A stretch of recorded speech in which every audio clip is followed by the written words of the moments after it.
주님의 이름으로 환영하고 축복합니다.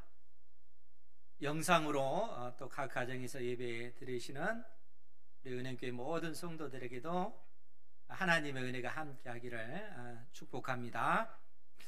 2020년 한 해를 시작한 것이 엊그제 같은데 벌써 2020년 마지막 주 예배를 저는 하나님 앞에 드리고 있습니다. 2020년 그 시작부터 코로나19 바이러스로 인해서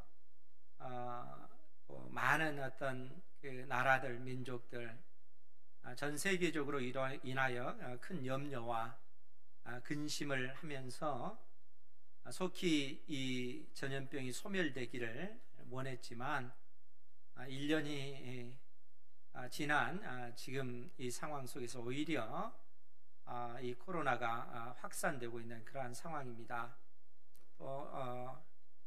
또 많은 사람들이 이러한 어떤 어려운 상황 속에서도 속히 백신이 나오고 치료제가 나오면 이 전염병을 소멸시킬 수 있을 거다라는 그러한 기대감을 가지고 드디어 백신이 개발되고 그래서 이제 접종을 미국이나 유럽 지역에서는 지금 시작을 하고 있는데 또 안타까운 그 소식은 코로나19 바이러스, 변종 바이러스가 또 만들어져서 과연 또 이 백신의 그 효력이 변종 바이러스에게까지 그 영향을 줄 수 있는 것인지 없는 것인지 또 확신하지 못하는 그러한 상황 가운데 있습니다.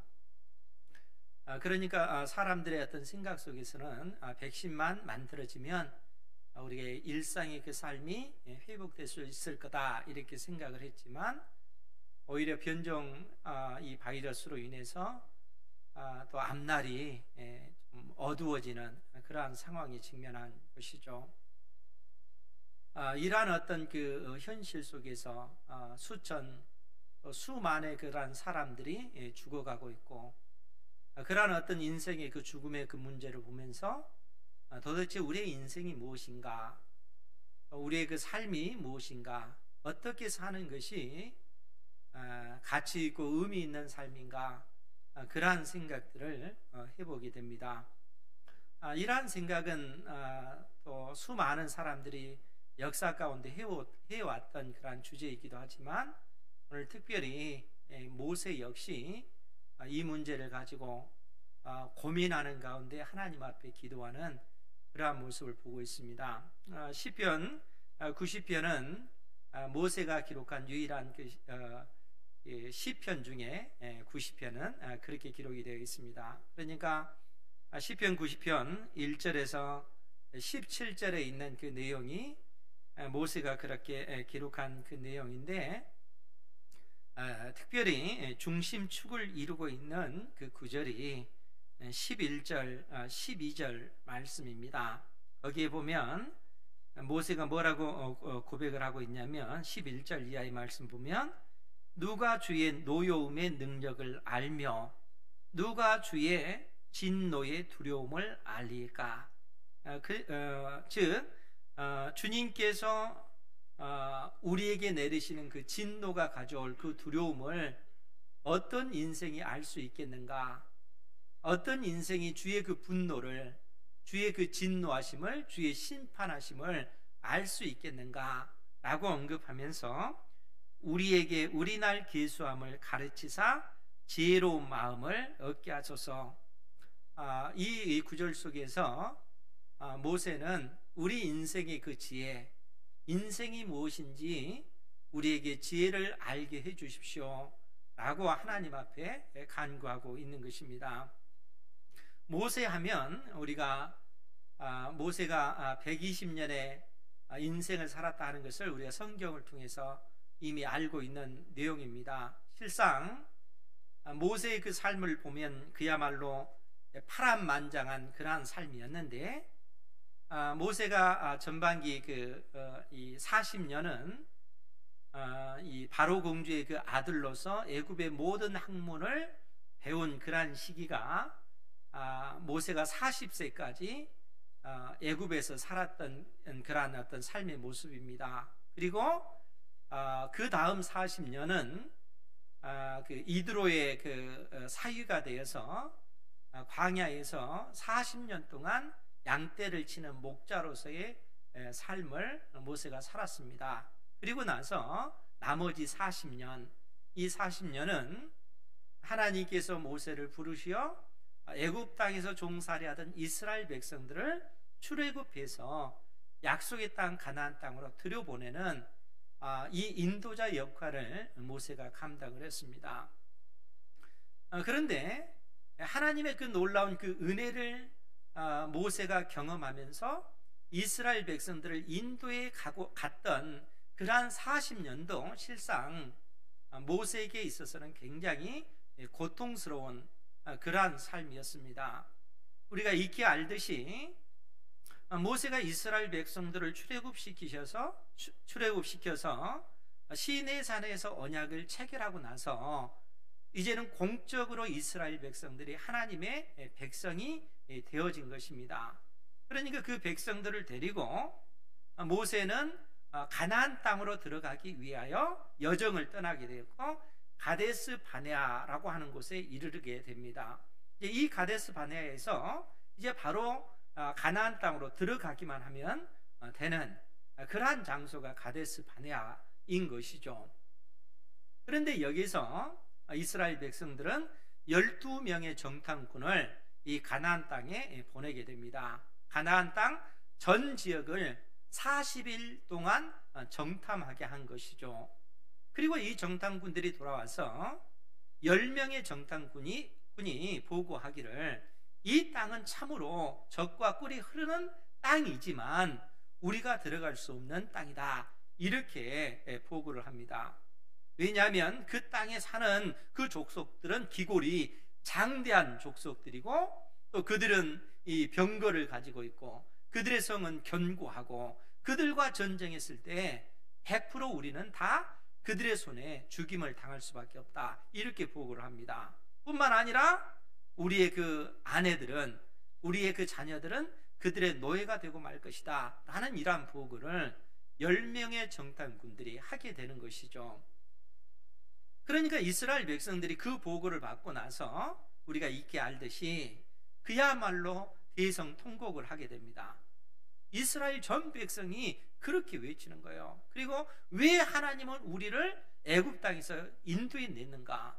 어찌하여 우리를 이 약속의 땅 가나안 땅에 들여보내서 그들의 칼에 우리를 죽게끔 하고 우리의 아내와 자녀들을 노예로 만드는가? 오히려 그들이 분노하면서 모세와 하나님을 대적하는 이러한 편에 이스라엘 백성들이 서게 되는 것입니다. 그래서 그러한 이스라엘을 향해서 하나님께서 진노하시는 것이죠. 그래서 그들로 하여금 40일, 즉 하루를 1년씩 계산해서 40년 동안 이스라엘 백성들, 출애굽 1세대들은 광야에서 유리방황하다가 다 진멸당할 것이고 20세 이하의 그 어린 아이들이 성장해서 약속의 땅 가나안 땅을 받도록, 그 가나안 땅에 들어갈 수 있도록 하나님께서 하시겠다라고 그렇게 선언을 하신 것입니다. 그러니까 이 가데스 바네아에서 그들은 바로 그 땅에 들어가지 못하고 광야에서 40년 동안 유리 방황해야 되는 그러한 상황에 직면했다는 거예요. 사랑하는 성도 여러분, 하나님께서 왜 이스라엘 백성들을 하나님의 자녀로 삼으시고 하나님께서 그 자녀들에게 주신 그 사명이 무엇이었습니까? 하나님께서는 이스라엘 백성들을 거룩한 백성으로 부르셔서 약속의 땅 가나안 땅에 들여보내심으로 그 땅에, 그 죄악으로 가득한 그 땅을 하나님께서 친히 이스라엘 백성들을 통해서 하나님 나라의 그 군사로 이스라엘 백성들을 세우셔서 그 땅을 심판하고 그 가나안 땅에 하나님께서 친히 통치하실 거룩한 나라를 세우시기를 하나님께서 원하셨다는 거예요.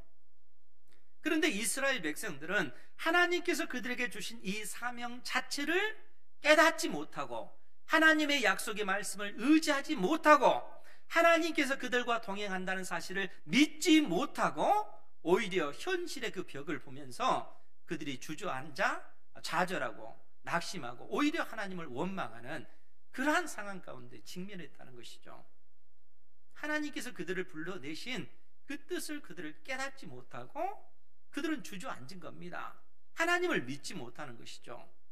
그래서 하나님께서 그들에게 향해서 진노하시면서 심판의 말씀을 내리시는 것입니다. 40년 동안 유리방황하면서 출애굽 1세대들이 그 땅에서, 그 광야에서 다 죽게 될 거라는 거예요. 사랑하는 성도 여러분, 모세는 그러한 모든 상황을 다 모세가 40년 동안 그걸 다 겪는 것입니다. 아니, 모세 역시 약속의 땅 가나안 땅에 들어가지 못하고 결국 그도 느보산에서 죽게 되지 않습니까? 그러니까 이 40년 동안 매일매일 수천 명의 그 사람들이 죽어가는 그 모습을 모세는 보는 거예요. 그러면서 도대체 인생이 무엇인가? 내 인생의 의미가 어디에 있는가? 내 인생의 가치가 어디에 있는가? 그 고민을 할 수밖에 없는 것이죠. 여러분 생각해 보십시오. 여러분들의 인생이 아무리 어렵고 힘들다 할지라도 이스라엘 백성들만큼 힘들겠습니까? 이미 하나님께서는 이스라엘 출애굽 1세대들에게 너희들의 운명은 이 광야에서 끝났다 이렇게 선언하잖아요. 광야에서 40년 동안 유리방황하다가 그들의 생명을 다 마무리 짓는 이런 상황 가운데 있다는 거예요. 이런 가운데 모세가 오늘 시편 90편 말씀을 통해서 도대체 인생의 의미, 인생의 가치가 어디에 있는지 지금 말씀해 주고 있다는 거예요. 여러분 시편 90편 1절 2절 말씀을 먼저 보면 1절 2절에서 주여 주는 대대의 우리의 거처가 되셨나이다. 주님은 우리의 집이라는 거예요. 하나님은 대대로 우리의 집이십니다. 우리의 피난처십니다. 라는 그러한 얘기입니다. 그러면서 뭐라고 얘기하냐면 산이 생기기 전 땅과 세계도 주께서 조성하시기 전 곧 영원부터 영원까지 주는 하나님이시니이다. 영원부터 영원까지 무슨 얘기겠어요? 이 세상이 창조되기 전 영원 전부터 영원까지 하나님은 우리의 거처가 되신다 그 얘기입니다. 아니 이 세상 역사가 시작한 이 태초부터 이 세상 역사의 끝날 때까지 하나님은 영원토록 우리 인생의 유일한 피난처가 되신다 라는 그러한 믿음의 고백을 모세가 하고 있는 것입니다. 하나님만이 우리의 피난처 되시는 것을 여러분들 믿으시기 바랍니다. 하나님만이 대대로 아니 영원 전부터 영원까지 하나님만이 우리 인생의 유일한 피난처가 되신다는 거예요. 이것은 불변한 진리라는 거예요. 이 진리를 인생들이 깨달아 알기를 모세가 고백하고 있는 거예요. 그러니까 하나님 인생에게 지혜를 주십시오. 하나님의 그 진노의 심판이 이르는 이때에 우리 인생에게 지혜를 주십시오. 그 지혜가 뭡니까? 하나님이 우리 인생의 피난처 되신다는 거예요. 영원 전부터 영원까지 하나님만이 우리 인생의 유일한 피난처가 되신다는 거예요. 그러니까 모세가 1절 2절에서 이렇게 선언하고 있는 겁니다. 하나님만이 우리 인생의 유일한 피난처가 되십니다. 그 고백을 하는 것이죠. 그러면서 뭐라고 얘기합니까? 3절 이하의 말씀을 보면 주께서 사람을 티끌로 돌아가게 하시고 말씀하시기를 너희 인생들은 돌아가라 하셨사오니. 여러분 이 말씀이 어디에 기록됐습니까? 창세기 3장에 기록이 된 것이죠. 그러니까 최초의 사람 아담이 하나님 앞에 범죄했을 때 그 아담에게 내려진 그 심판이 무엇입니까? 그 심판이 죽음입니다. 하나님께서 범죄한 아담에게 너희 인생은 돌아가라. 너는 흙이니 흙으로 돌아가라. 이런 선언을 하신 것이죠. 그러니까 왜 모세가 이러한 언급을 하고 있는가 하면 범죄한 이스라엘 백성들 때문에 그렇다는 거예요. 하나님의 약속의 말씀을 믿지 못하고 원망하고 불평하는 그 인생들에게 선언되어지는 것이 너희들은 약속의 땅 가나안 땅에 들어가지 못할 것이고 40년 동안 이 광야에서 유리방황하다가 너희들의 인생은 소멸될 것이다 그 얘기예요. 그러니까 범죄한 하나님의 그 백성에게 하나님께서 내리시는 그 심판, 그 진노가 그 죽음인 것입니다. 지금 모세는 그러한 사건을 상기시키면서 주께서 사람을 티끌로 돌아가게 하시고 말씀하시기를 너희 인생들은 돌아가라 하셨사오니 주의 목전에는 천년이 지나간 어제 같으며 밤의 한순간 같을 뿐임이니이다. 우리 인생을 놓고 봤을 때 우리 인생은 이 땅에서 아무리 살아봐도 150년 살기도 어렵잖아요. 그런데 만일 우리가 1000년을 산다면 얼마나 오랜 세월입니까? 그렇지 않습니까? 그런데 사랑하는 성도 여러분, 하나님 앞에서는 이 1000년도 한순간과 같은 거라는 거예요. 1000년이 됐든 100년이 됐든 그것은 하나님 앞에서, 영원하신 그 하나님 앞에서는 잠시 잠깐 한순간에 지나지 않는다는 거예요. 그러니까 우리의 인생이, 실상은 우리가 살아가는 그 인생 자체가 그만큼 잠시 잠깐의 그 인생이라는 거예요.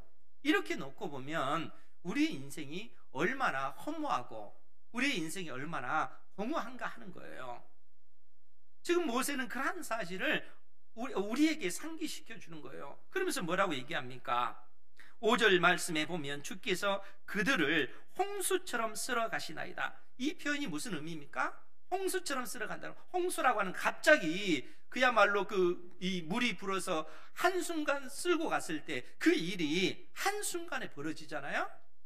그러니까 하나님께서 택한 백성 이스라엘이 광야에서 하루에도 수천 명의 사람들이 죽어가는 그 모습이 한순간에 그러한 일들이 막 벌어지고 있다는 거예요. 그러니까 모세는 그러한 어떤 인생들의 그 연약한 그 모습을 보면서 주께서 그들을 홍수처럼 쓸어 가시나이다.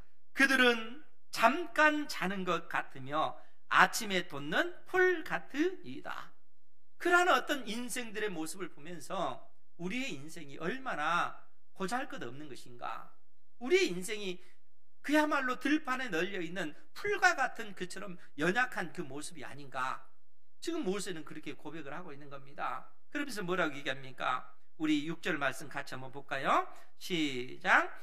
푸른 아침에 꽃이 피어 자라다가 저녁에는 시들어 마르나이다. 아멘. 푸른 아침에 꽃이 피어 자라나다가 저녁에는 시들어 마르나이다. 그것이 풀과 그 풀에 핀 꽃의 그 운명인 것이죠. 그러니까 모세는 우리의 인생의 그 모습을 이처럼 풀과 우리가 누리는 이 땅에서 부귀, 영화, 명예, 권세, 그것이 한낱 풀의 꽃에 지나지 않는 것이다 라고 이야기하는 겁니다. 여러분, 실상 하나님께서 우리에게 이러한 지혜를 일깨워 주셨음에도 불구하고 우리의 그 인생들은 이 땅에 살아가면서 끊임없이 풀의 그 꽃을 추구하는 그 삶을 살잖아요. 그리고 그러한 꽃을 얻게 되면 우리의 인생이 성공한 것처럼 그렇게 우리를 생각하잖아요. 많은 돈을 벌고 또 사람들이 알아줄 만한 그러한 명예를 갖고 또 사람들을 움직일 만한 그러한 힘, 그러한 그 권력을 갖는다면 사람들은 그 사람들을 성공한 인생이라 그렇게 얘기하잖아요. 그리고 많은 사람들이 아니, 인생들이 근본적으로 그렇게 평가를 합니다. 그런데 성경은 그것은 아무것도 아니라는 거예요. 우리 인생들이 그것이 마치 성공한 인생으로 생각을 하는데 그것은 인생의 지혜가 아니다 라고 성경은 말씀해 주고 있습니다. 하나님께서 우리 인생에게 그래서 지혜를 갖게 해주시기 위해서 그러한 삶은 지혜로운 삶이 아니라는 거예요. 성공한 삶이 아니라는 거예요. 왜냐하면 우리의 인생은 풀과 같고 우리의 영광은 풀의 꽃에 지나지 않기 때문에 한순간 뜨거운 바람이 불면 그 풀은 시들고 꽃은 떨어지고 마는 것이, 그것이 인생이기 때문에 그렇다는 거예요. 그러면서 오히려 모세는 뭐라고 선언을 하냐면 7절 이하에서 우리는 주의 노에 소멸되며 주의 분내심에 놀라나이다. 주께서 우리의 죄악을 주의 앞에 놓으시며 우리의 은밀한 죄를 주의 얼굴빛 가운데에 두셨사오니 우리의 모든 날이 주의 분노 중에 지나가며 우리의 평생이 순식간에 다하였나이다. 사랑하는 성도 여러분, 인생이 무엇인 것 같아요? 지금 모세는 우리 인생이 뭐냐? 주의 진노에 소멸되는 것이 우리의 인생이다, 이렇게 선언하고 있는 것입니다. 그렇지 않습니까? 출애굽 1세대들은 광야 40년 동안 유리방황하다가 결국 그 광야에서 그들은 소멸되고 맙니다. 그러면 우리의 인생은 어때요? 광야와 같은 이 세상 속에서 우리의 인생 또한 그렇게 살다가 하나님의 진노에 너는 티끌이니까 티끌로 돌아가라, 이 사망 권세에 의해서 죽음 당하는 것이 우리 인생의 그 모습이라는 거예요. 그러니까 인생이라고 하는 것은 결국 하나님의 진노에 의해서 소멸되어지는 것이 인생이라는 거예요. 이 땅에서 아무리 많은 돈을 벌고 많은 어떤 명예를 가졌다 할지라도 결국 소멸되고 마는 것이 우리의 인생이라는 거예요. 하나님의 진노 아래 우리의 인생이 놓여 있다는 거예요. 그러니까 하나님의 그 진노 앞에 놓여 있는 우리의 그 인생, 하나님 앞에 섰을 때 결국 우리 인생의 모든 죄가 그야말로 드러날 수밖에 없는데, 그러한 상황 가운데 우리의 인생이 놓여 있다는 거예요. 그런 인생이 얼마나 허무하겠는가 하는 거예요. 이스라엘 백성들은 광야에서 40년 동안 그처럼 소멸되고 만 거예요. 그러한 인생이 참으로 의미 있는 인생인가, 가치 있는 인생인가, 이렇게 질문했을 때 과연 그 인생이 의미 있겠는가 하는 거예요. 여러분들의 인생은 가치 있습니까? 여러분들의 인생은 의미가 있나요? 코로나19로 인해서 많은 사람들이, 그로 인해서 수많은 사람들이 죽었잖아요. 그 코로나19로 인해서 죽음을 당하고 있고, 또 그 병에 걸려서 또 지금도 고통스러운 가운데 죽어가고 있는 그런 인생들도 있습니다. 아니, 실상 코로나19가 아니더라도 모든 건강한 인생이라 할지라도 결국 죽음을 향해서 나아가고 있는 겁니다. 하나님의 진노에 소멸되는 것이 우리의 인생이라는 거예요. 모세는 우리에게 그러한 사실을 깨우쳐 주고 있는 겁니다. 그렇기 때문에 10절에서 뭐라고 얘기합니까? 우리의 연수가 70이요 강건하면 80이라도 그 연수의 자랑은 수고와 슬픔뿐이요 신속히 가니 우리가 날아가나이다. 결국 우리의 인생을 놓고 봤을 때 우리가 자랑할 건 뭔가? 우리가 이 땅에서 산다 할지라도 70이고 건강하게 산다 할지라도 80이라는 거예요. 인간은 이러한 짧은 인생을 살 수밖에 없는 존재라는 거예요. 그리고 인생의 그 자랑, 결국 그 자랑이 뭔가라고 했을 때는 수고와 슬픔뿐이라는 거예요. 여러분, 이 땅에서 우리가 이뤘던 그 모든 것들이 실상 우리가 떠나고 나서는 나와는 아무런 상관이 없는 것이 되고 마는 겁니다. 결국 죽음으로써 우리의 인생은 끝나고 마는 거예요. 그 죽음도 하나님의 그 진노의 그 표현인 것이고요. 그러니까 그런 인생에게 있어서 어떤 의미가 있겠는가 하는 거예요. 그래서 인생의 그 자랑은 수고와 슬픔뿐이다. 그 수고와 슬픔뿐이요 신속히 가니 우리의 그 인생이 날아간다. 이렇게 모세는 표현하고 있는 것입니다. 우리가 공감할 수 있는 그런 내용들 아닙니까? 우리의 인생이 그 길을 향해서 나아가고 있기 때문에 그런 것입니다. 그러하면서 모세가 이러한 어떤 인생들의 그 모습을 보면서 하나님 앞에 엎드려서 그래서 11, 12절에 그렇게 기도하는 거예요. 누가 주의 노여움의 능력을 알며 누가 주의 진노의 두려움을 알리까? 하나님께서 놓으신 그 진노가 가져올 그 두려움을 인생들이 알긴 할까? 그 얘기예요. 인생이 압니까? 모르잖아요. 이 세상 사람들이 그 사망 그 권세가 우리가 하나님 앞에 범죄한 죄에 대한 심판으로 이 땅에 죽음이 왔다는 것을 인생들이 압니까? 알지 못하잖아요. 모든 사람들이 죽으니까 자연스럽게 죽는 것이 당연하게 그냥 받아들일 뿐이지, 그것이 하나님의 그 진노에 의해서 하나님께서 명하신 심판이라는 것을 인생들은 알지 못한다는 거예요. 그러면 우리가 이 세상을 떠나면 그로서 그 모든 것이 다 사라집니까? 그렇지 않잖아요. 성경은 이 죽음 이후에 영원한 지옥의 심판이 있음을 성경이 끊임없이 우리에게 가르쳐 주고 있지 않습니까? 그러니까 하나님의 그 진노가 가져올 그 두려움을 인생들이 알지 못해요. 깨닫지도 못해요. 아니, 심지어 사랑하는 성도 여러분, 내 옆에서 내 형제가, 내 이웃이, 내 부모가 죽어가도 정작 그 죽음의 문제가 나와는 아무런 관련이 없는 것처럼 우리 인생들은 생각하면서 살아갑니다. 죽음이 내 앞에 가까이 왔음에도 불구하고 내가 죽는다 이 생각을 못하고 우리 인생은 살아가요. 왜 이런 문제가 발생하는 겁니까? 인생이 그만큼 무지하다는 얘기예요. 하나님의 그 진노, 하나님의 그 심판이 가져올 그 두려움을 우리가 알지 못하기 때문에 그런 것입니다. 그래서 모세가 누가 주의 노여움의 능력을 알며 누가 주의 진노의 두려움을 알리까? 우리에게 우리 날 계수함을 가르치사 지혜로운 마음을 얻게 하소서. 여러분, 이 표현이 무슨 의미일까요?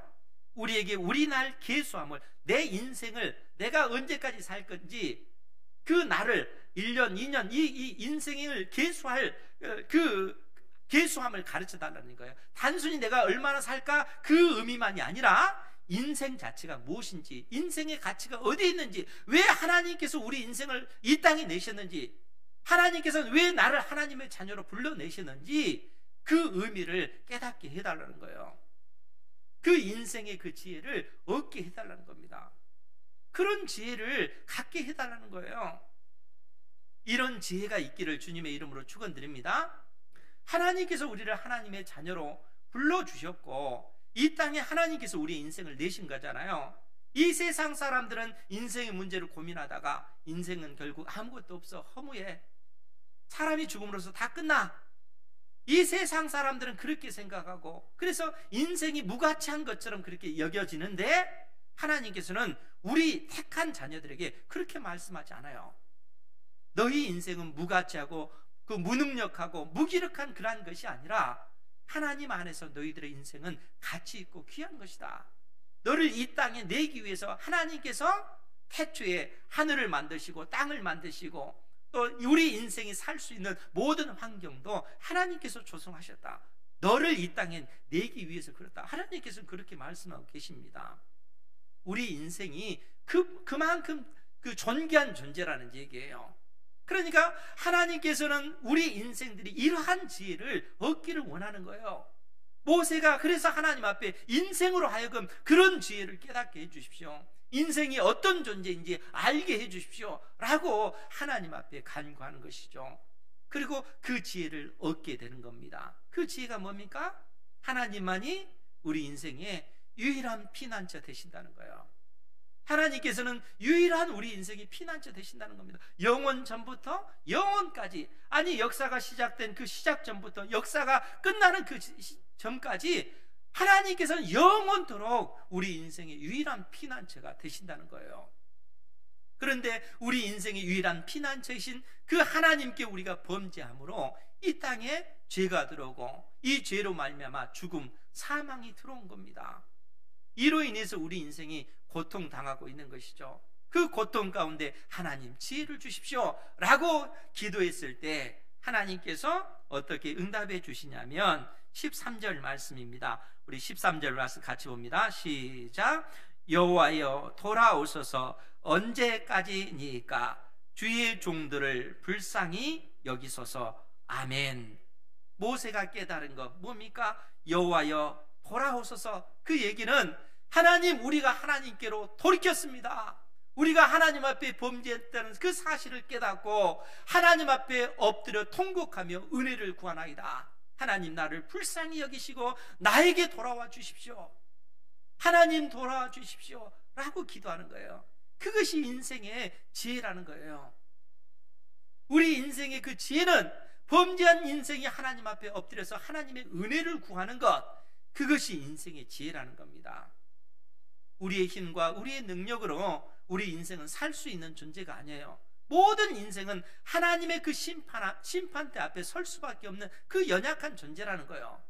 이 사실을 우리가 깨닫고 이런 나를 위해서 십자가에 못 박히신 우리 주님을 바라보면서 하나님 나를 불쌍히 여겨주십시오. 이런 나를 건지시기 위하여 나의 주님께서 십자가에 못 박혀 죽으셨나이다. 그 주님을 의지하여 우리를 하나님의 자녀 삼으신 하나님의 그 놀라운 그 은혜 앞에 엎드려서 하나님 나를 불쌍히 여겨주소서. 이 죄인을 긍휼히 여겨주십시오. 내가 하나님께 돌아갑니다. 하나님 나에게 돌아와 주십시오. 그 기도를 모세는 하고 있는 것입니다. 이런 기도를 드리는 여러분들 되시기 바랍니다. 하나님만이 우리의 유일한 피난처이시기 때문에 그렇다는 거예요. 그래서 모세는 하나님 앞에 그처럼 기도하면서 14절에 뭐라고 언급하냐면, 아침에 주의 인자하심이 우리를 만족하게 하사 우리를 일생 동안 즐겁고 기쁘게 하소서. 아침에 주의 인자하심이, 왜 이 아침이 등장하겠어요?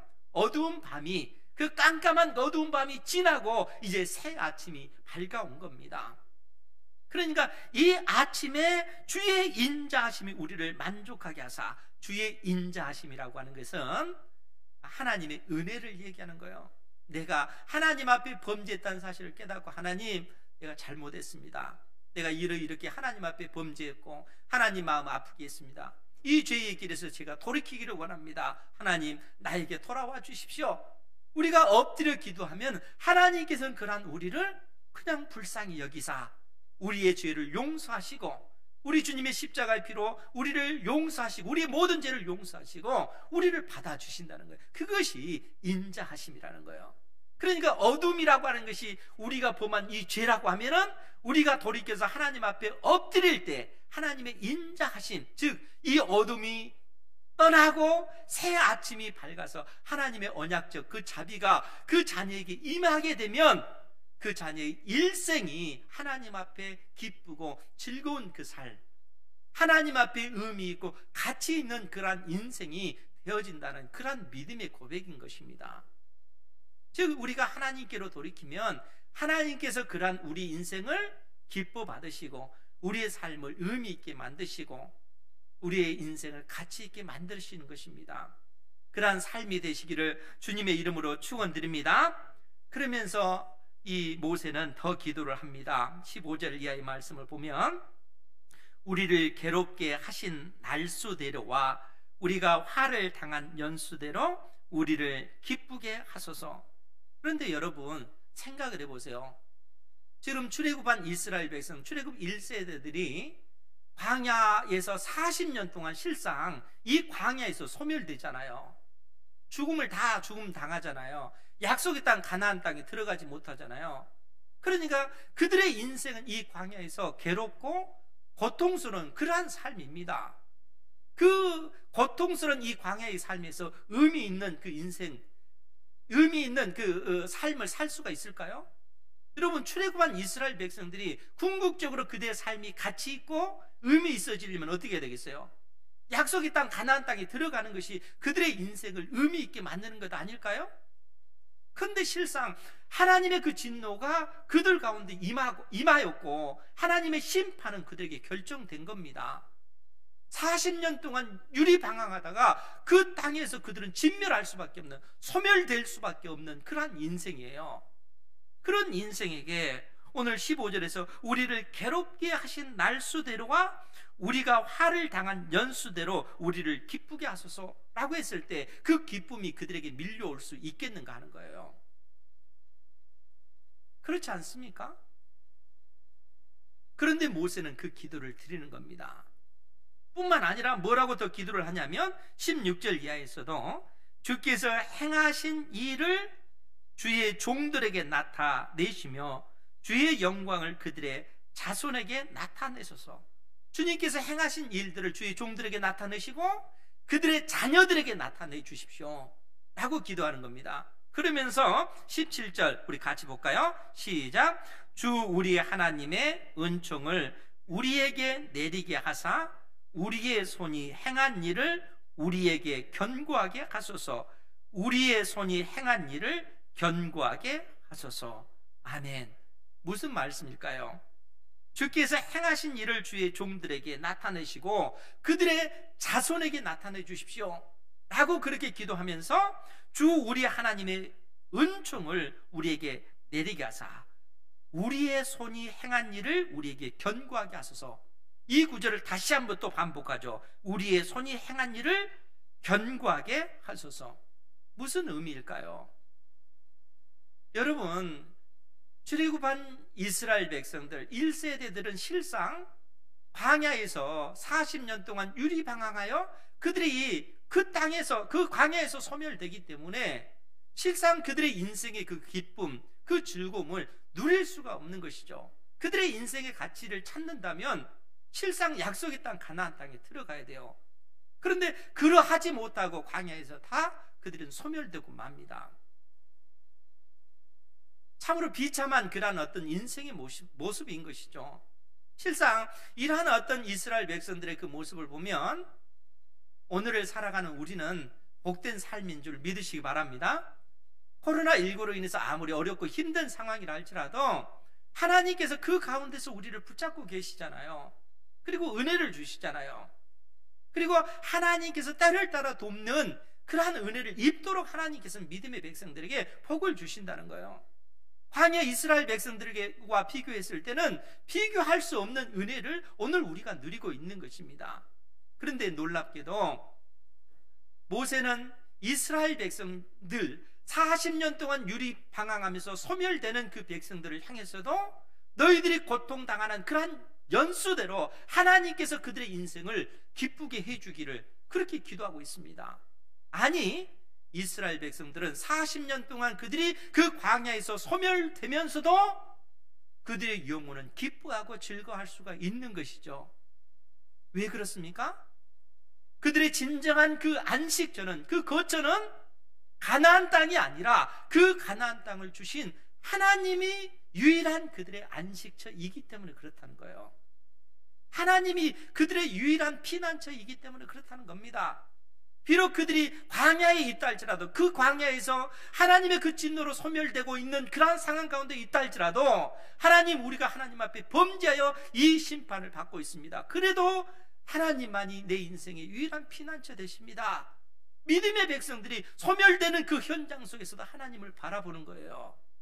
그러니까 그 광야 역시 하나님의 그 안식처, 하나님이 친히 임재하시는, 하나님이 그들의 그 피난처가 되어주시는 그 장소가 되어주고 있다는 거예요. 그들이 소멸되어지는 그러한 상황 속에서도 그래서 하나님의 그 영광을 높일 수 있는 것이고, 그들이 그 현장에서도 오히려 하나님을 높이고 즐거워하며 기뻐할 수가 있는 것입니다. 모세는 그 사실을 염두에 두면서 이 고백을 하고 있는 거예요. 그러면서 뭐라고 얘기합니까? 17절에 주 우리 하나님의 은총을 우리에게 내리게 하사 우리의 손이 행한 일을 우리에게 견고하게 하소서. 어떻게 우리가 하는 그 모든 일들이 의미 있고 가치 있는 일이 될 수가 있겠습니까? 그것은 하나님께서 우리와 동행해 주시기 때문에 그렇다는 거예요. 하나님께서 우리의 영원한 그 안식처가 되어 주시기 때문에 그렇다는 겁니다. 그러할 때 우리의 인생이 의미 있고 가치 있는 인생이 되어진다는 거예요. 잠시 잠깐 짧은 그런 인생이라 할지라도 그 인생을 살아가는 하나님의 그 자녀들은 하나님 안에서 우리가 살아왔던 그 모든 그 발자취가 하나님께서 의미 있도록 만들어주시는 그런 발자취가 되어진다는 거예요. 하나님 안에서만이 비로소 우리의 인생은 가치 있고 의미가 있다는 겁니다. 사랑하는 성도 여러분, 코로나19로 인하여 어려운 상황이 있지만 이 시대 속에서도 하나님만이 우리의 유일한 안식처 되심을 믿으시기 바랍니다. 여러분들의 인생 가운데 여러분들 개개인이 겪는 아픔과 그 고통이 있잖아요. 가까이 있는 남편도 아내도 알지 못하는 그런 아픔, 그러한 그 고민이 있잖아요. 그러한 그 아픈 그 모든 문제도 하나님 앞에 넣어 맡기면 하나님께서 다 보고 계시다는 겁니다. 하나님께 소망을 두면 하나님께서 우리의 피난처가 되어주신다는 거예요. 모세가 알려준 그 지혜는 뭡니까? 이미 하나님은 영원 전부터 영원까지 우리 인생의 유일한 피난처 되신다는 거예요. 유일한 피난처. 아니, 심지어 우리가 하나님 앞에 범죄해서 이 범죄한 이 죄로 말미암아 내가 하나님의 그 진노를, 하나님의 그 심판을 받고 있는 그러한 장소라 할지라도 그곳에서 엎드려 하나님, 내가 잘못했습니다, 나를 불쌍히 여겨주십시오 라고 기도하면 하나님께서는 그러한 우리를 기뻐 받으시고 우리의 인생을, 그 고통스러운 그러한 삶의 현장을, 그 고통을 기쁨으로 바꾸시는 하나님이시라는 겁니다. 그런 하나님께서 우리의 인생을, 우리의 전 생애를 통해서 의미 있고 가치 있게 만들어 주시는 것입니다. 2020년 한 해가 저물어 가고 있습니다. 이제 이번 주간이 지나고 나면 2021년이 되겠죠. 새해를 시작합니다. 그러나 우리가 아무리 시간이 간다 할지라도 이 진리, 인생의 그 진리를 깨닫지 못하면 아무런 어떤 의미가 없는 것입니다. 하나님만이 우리 인생의 유일한 피난처 되신다 하는 이 진리를 깨닫고 믿음으로 나아갈 때 그러한 어떤 그 인생 가운데 하나님의 은혜가 주어지는 것입니다. 이러한 은혜를 사모하시고 오직 하나님께 유일한, 하나님만이 내 인생의 유일한 피난처 되십니다 라는 그러한 믿음의 고백을 들으시면서 살아가는 그러한 인생이 되기를 주님의 이름으로 축원드립니다. 기도하겠습니다.